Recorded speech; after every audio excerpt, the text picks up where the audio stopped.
Hi guys, I'm Tay. Welcome back to my channel, or welcome if you're new here. Today I'm going to be showing you how I do our monthly budget, and just basically it's budgeting 101. I don't do anything crazy, I don't go into depth at all, but it's just a way to budget that makes me feel a lot better about where my money's going and when things are coming out of my account and stuff like that. So let's just get right into it. Most of the items in our monthly budget are pretty much the same every single month. However, I am a chronic list maker, and so I actually write out our budget every single month. It's just something I've gotten into the habit of doing. It makes me feel better, and it just helps me stress less. So I don't do anything crazy. The very first thing that I will do is obviously I'll write the month, and then over on the other side, I will write my monthly income, the total number, the total amount of money that is going to be going into my account after taxes. Now, obviously, my paycheck is pretty much the same every single week. So, this is obviously a really important thing. If your wage does change month to month, you would want to use an average or what you're expecting to work. And obviously, that's just going to be based on your situation. But in my case, it is always the same, so I write that in the top. The next thing that I do is I actually break everything down into three categories. And those three categories are my bills, my needs, and my wants. And I do separate bills and needs, and I will go into that a little bit later because obviously I know that bills are technically under a need category, but I view them a little bit differently. So first I will go into the bills and I will write things down like my mortgage payment, my student loans, credit cards, utilities, Wi-Fi, which I understand technically is not a need, but I work from home, so it kind of is. And I don't have a car payment, but obviously if I had a car payment or some sort of bill that was due, rent, whatever, I would put in this category. And I will write down how much is due, and then right next to it, I will write down the due date. Now, obviously, most of the time, these things are always due on the same day every month, but I still write them down every single month. I have some auto pay on some of mine, so the day does fluctuate within a couple days, which isn't a huge deal, but I just like to know when things are coming out of my account when. And so I just really like to have the due date and the amount right there all in the same line. Once I'm done with this, I will actually total all of those and I will write that number under where it's at. Once I'm done with that, I will then move on to the needs. Now, like I said, bills are technically needs. What I put in this category are things like groceries or gas for my car. If I need childcare, I would put that in this category. Just things like that that are not technically bills, where if you were in super dire situations, you could potentially reduce those. I know childcare is a little bit iffy if you could reduce them, but technically you could probably find a cheaper childcare or find a way to work something like that out if you actually need to. So basically, these are items that you do need to have budgeted, but the amount that you have budgeted for them can kind of fluctuate a little bit. That's what you're going to put in your need category.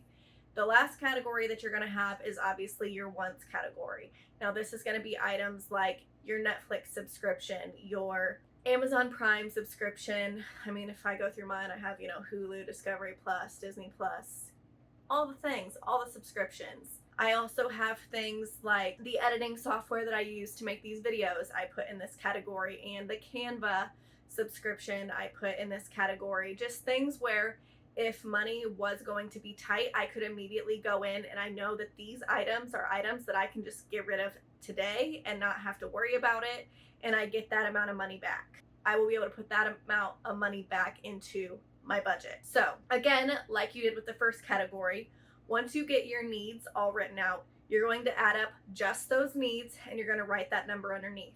Then you're going to go to your wants category, add all of those up, write that number underneath. One thing I do want to mention is that when you are writing down the totals of your need category, you obviously do have a little bit of fluctuation in this.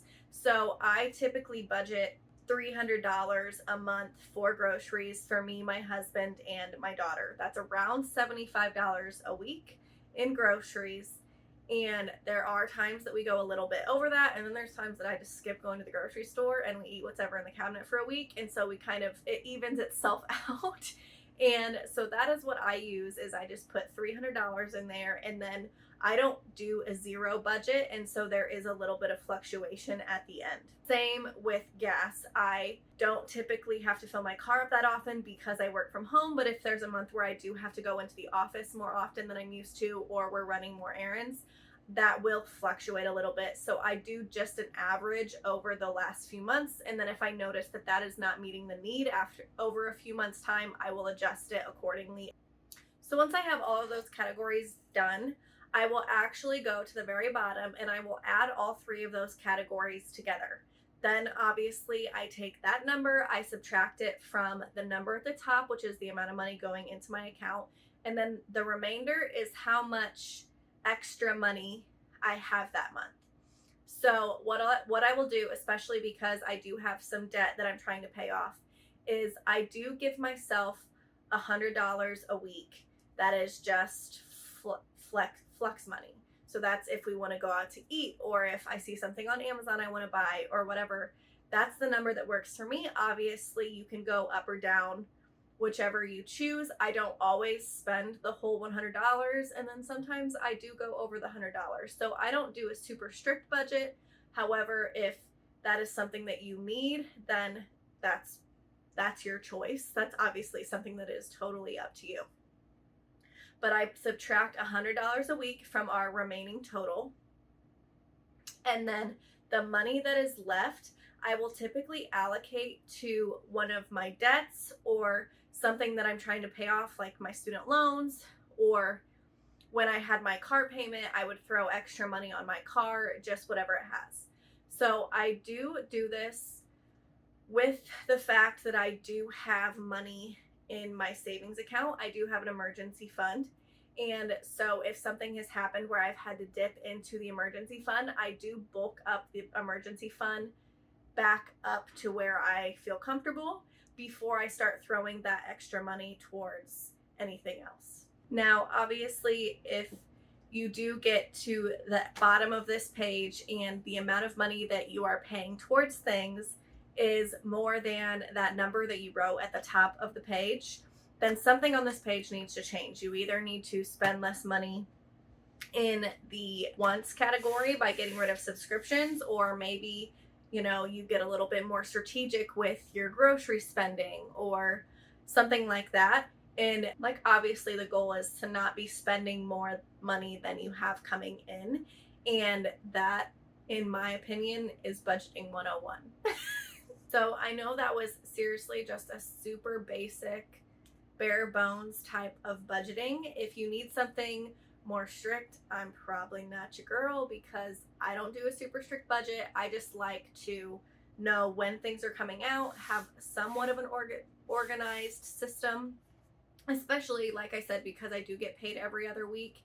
And so, the weeks that my mortgage comes out is a little bit different than the week that I just get my paycheck and I don't have the mortgage coming out. So that's why I like to know when things are coming out when. If you have any questions about budgeting that you think I can answer, I would love to see them in the comments. Or if you have any budgeting tips that you really like, go ahead and leave those down below. Would love to have a conversation about it. And good luck. Thanks for watching.